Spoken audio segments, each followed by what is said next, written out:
On this episode of the Hanford Insider, we celebrate Educator Appreciation Month with some special messages from administrators, parents, and students. You'll get an update of Hanford news and the community calendar. Then later, I'll be back with your sports report. This is the Hanford Insider for Monday, May 5th.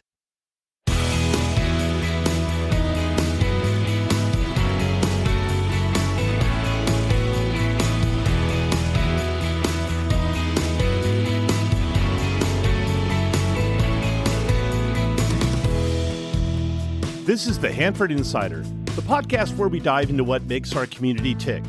From local stories and hidden gems to conversations with people shaping our neighborhood, we're here to celebrate, explore, and connect.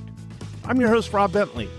Whether you're new to Hanford or a longtime local, this is your source for everything happening in our town, from events and news to conversations with people who make Hanford such a unique community. I hope you enjoy the format. Let's take a look at this week's community news. The Hanford City Council will be meeting this Tuesday, May 6th. At the afternoon study session beginning at 5 p.m., they'll review the draft budget for 2026-2027. At the regular meeting at 7, they'll be discussing improving code enforcement, approval of 3 downtown murals, continuing a public hearing regarding streetlight requirements in the Live Oaks subdivision, and receiving a presentation regarding the transient occupancy tax for hotels in town. The transient occupancy tax, TOT, also known as the hotel tax, is charged to guests who occupy a room or space in a hotel, motel, or other short-term rental for 30 days or less. Hanford's tax rate has been 8% since 1985. To compare, Visalia and Tulare are at 10%, and Porterville, Fresno, Selma, and Kingsburg are all at 12%. TOT is paid by overnight visitors, not local residents, making it a sustainable and equitable revenue source. A potential increase up to 12% keeps the city competitive with other tourist destinations without significantly impacting visitor demand. An increase in the TOT from 8% to 12% is projected to result in an additional annual revenue of $375,000 based on current and projected occupancy rates. These additional funds could increase general fund revenues that support essential services, including public safety, parks, community development, and recreation services. If the City Council approves moving forward with a potential ballot measure for the November 2025 election, staff would work with the City Attorney's Office to prepare the necessary draft documents. These documents must be submitted to the Kings County Elections Office by August 2025. Many of you have been commenting on the progress on the demolition of Lacey Milling. I encourage everyone to go back and listen to the January 12th episode of the Hanford Insider when I had a chance to sit down with the Lacey family to discuss the family history and the reason for the mill's closure. Here's a quick soundbite that I posted recently reminding everyone that repurposing the structure would not be a practical idea.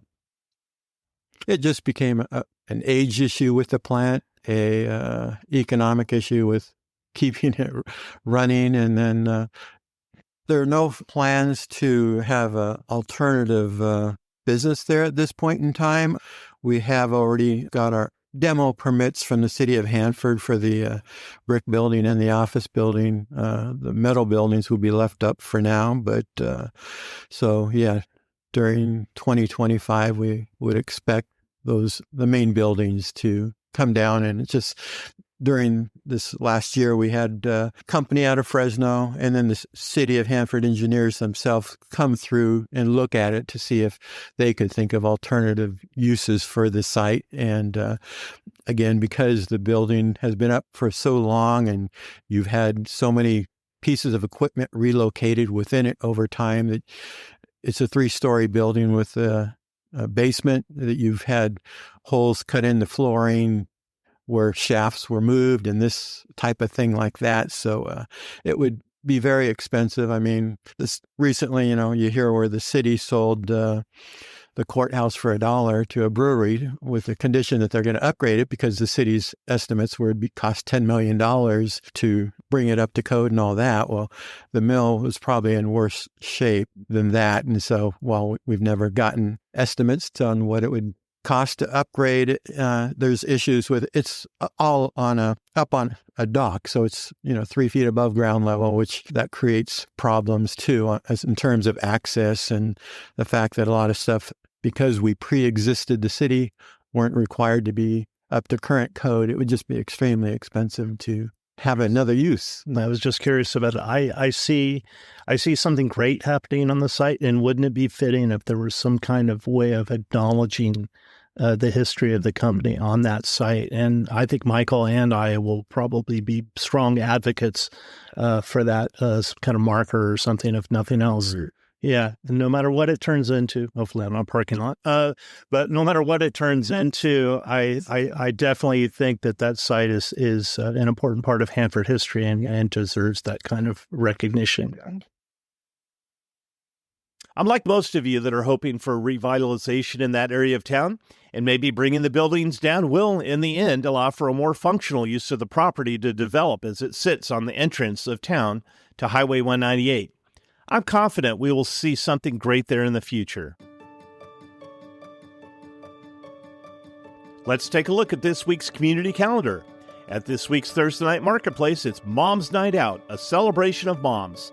The band this week is Max Headroom, playing all of your favorite 80s hits. The History of Kings County Agriculture display at the Carnegie Museum of Kings County is now open. The museum is located at 109 East 8th Street and is open Fridays, Saturdays, and Sundays from 1 p.m. to 5 p.m. Visit CarnegieMuseumofKingsCounty.org for more information. The Carnegie Museum of Kings County Car Show will be held in downtown Hanford on Saturday, June 7th. Over 200 cars are expected. Registration is now open at CarnegieCarshow.com. Saturday, June 7th is also the date of the Century of Memories celebration, marking the 100th anniversary of the dedication of the Hanford Civic Auditorium. Join us for a once-in-a-lifetime celebration of the 100th anniversary of the dedication of this iconic venue that's been the heart of our community, hosting countless events and creating unforgettable memories. This special centennial event will bring together residents, families, and visitors to honor the rich legacy of the Civic Auditorium and reflect on the history, culture, and spirit that have shaped Hanford over the past 100 years. At 6:30 p.m., there'll be a gala dinner. Tickets are on sale for the evening event now at hanfordca.gov/civic100. If you have an event coming up and you'd like some help getting the word out, let's work together. Send your information to hanfordinsider@gmail.com. Be sure to subscribe to my weekly newsletter to get a complete calendar of events. It's the most comprehensive community calendar available.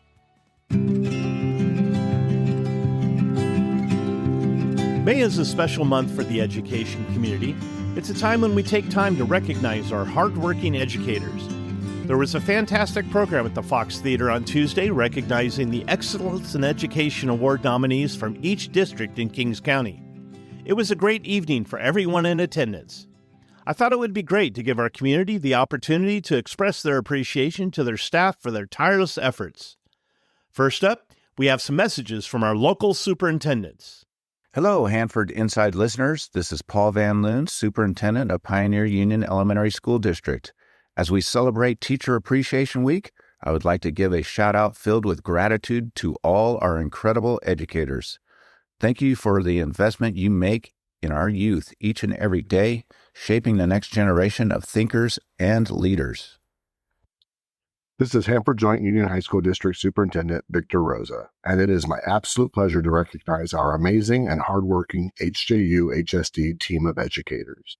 It takes all of our people to make this place work so well, and I cannot thank you enough for your part in our district's success. I look forward to celebrating with all of you at our Staff Appreciation Barbecue in mid-May. This is a shout out to the amazing employees that make up Hanford Elementary School District. This is Joy, and I wanted to let you all know that I appreciate the contribution you make to our students and our district. To the teachers and instructional support staff, thank you for the hard work you put in every day to connect with your students and to make learning meaningful and engaging. To the support staff, your hard work behind the scenes is essential to the daily function of our district. And to our administrators, your leadership and vision guide our entire school community. Thank you, Team HCSD, for all that you do. I appreciate you. This is Cheryl Hunt, Superintendent of Lemore's Union Elementary School District, with a special shout out to our amazing teachers. Your passion, dedication, and impact on students' lives is nothing short of inspiring. You are true difference makers who show up every day with heart, purpose, and professionalism. We are so lucky to have you, and we get to do this work because of you. Thank you for everything you do to make our Each One vision come to life. Hi, this is Todd Barlow, Kings County Superintendent of Schools, and this message is for the teachers and instructional staff that work directly with students and for all the staff that support them. It's difficult to put into words just how much you mean to our students, our families, our entire community. You manage classrooms, mentor minds, calm chaos, and still find time to inspire students, motivating them to learn. A parent once told me that teachers somehow make the impossible look routine, and I couldn't agree more. We all know it takes the entire system to make that happen. Please know that your work matters deeply, even on days when it feels thankless. You are planting seeds that will grow for years to come, and your impact is felt far beyond the walls of any classroom. You are the inspiration at the heart of everything we do. Thank you for your dedication, your energy, your humor, and your heart. You are appreciated, and the world is a better place because of you. Thank you. Some parents and students also wanted to give some special shout-outs.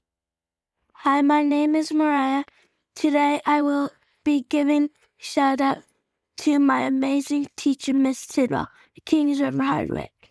Miss Tidwell is the best because she pushes me to do my best even when things are hard for me.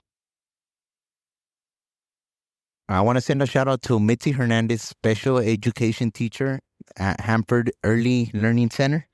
Thank you for all your hard work and keep doing what you're doing. Personally, I'd like to thank all of my elementary and high school teachers. Some of you are even faithful listeners of the show. Thank you for helping mold me into the community-minded person that I've become. As a 35-year veteran in education, having taught in Hanford Elementary, Pioneer Elementary, and now Lamore Elementary, I'd like to thank all of the wonderful teachers, staff, and administrators who have challenged me to be the best educator that I can be for my students. Now let's go to Eric for this week's sports update.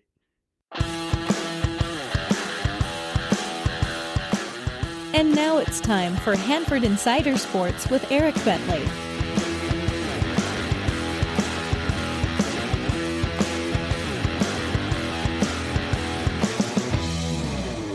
We'll start with softball, where Hanford West stayed undefeated in Tri-County Kings League action last week, taking down Selma and Kerman to improve to 7-0. Tuesday saw Selma jump out to a 4-0 lead before the Huskies plated a run in the fifth, and a 5-run sixth gave them a 6-4 lead. Then Ryland Montoya came back out and pitched a scoreless seventh to preserve the win. Friday's game versus Kerman saw the Huskies play through 3 errors of their own en route to a 7-2 victory. Tied at 2 after 4 innings, Janelle Ramirez launched a 3-run home run as part of a 5-run fifth inning to give the Huskies the lead. Kaylin Boring picked up the save with 2 1/3 innings of no-hit ball out of the pen, while Ryland Montoya's 4 2/3 inning of work was enough to pick up the win, her 15th of the season, ranking her second in the Central section and 13th in the state in the win category. The Huskies can clinch the Tri-County Kings League this week as they will take on Kingsburg Tuesday before ending their regular season with a non-league matchup with Sierra Pacific. Speaking of Sierra Pacific, their softball team had a week to remember, especially at the plate, in a pair of run rule victories over Central Valley Christian and Washington Union. Tuesday's game at CVC saw the Golden Bears jump out to a 12-0 lead after 2 innings, thanks to an 11-run top of the second. Aided by 5 Cavaliers errors in the game, Sierra Pacific would go on to win in 5, 20-4.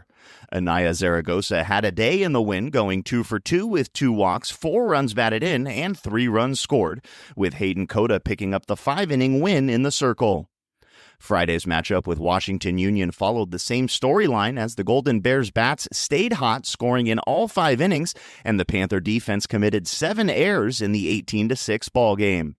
Brooklyn Webb went 3 for 4 in the win, knocking in 3 and scoring 2, while Hayden Cota picked up the win again, the 5th of the season for the freshman.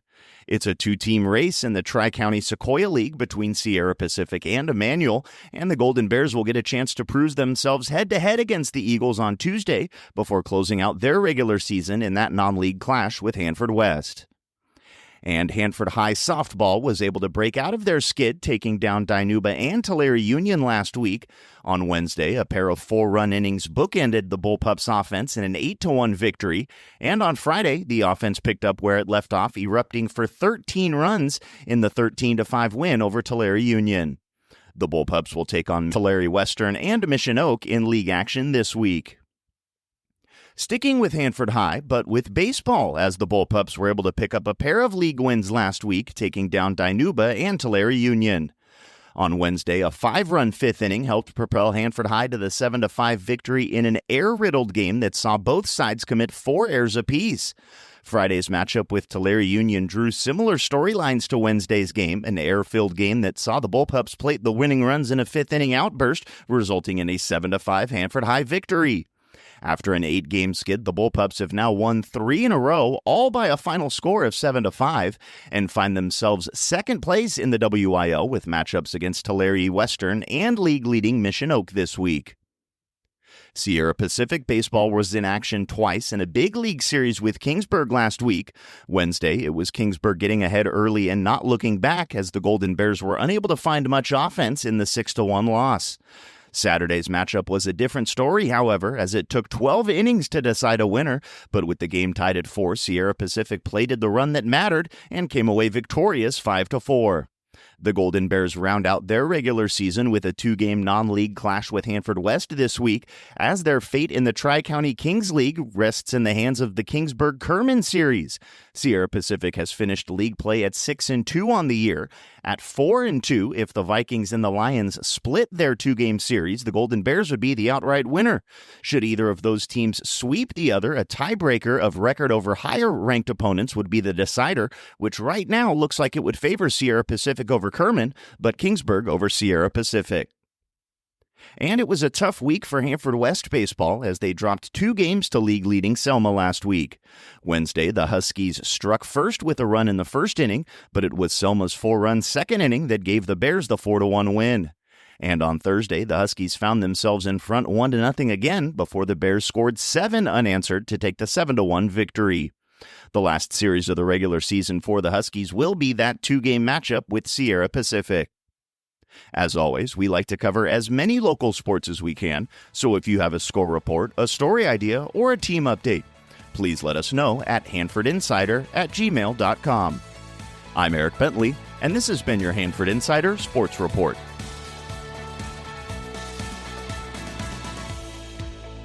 That's all the time we have for this week's show.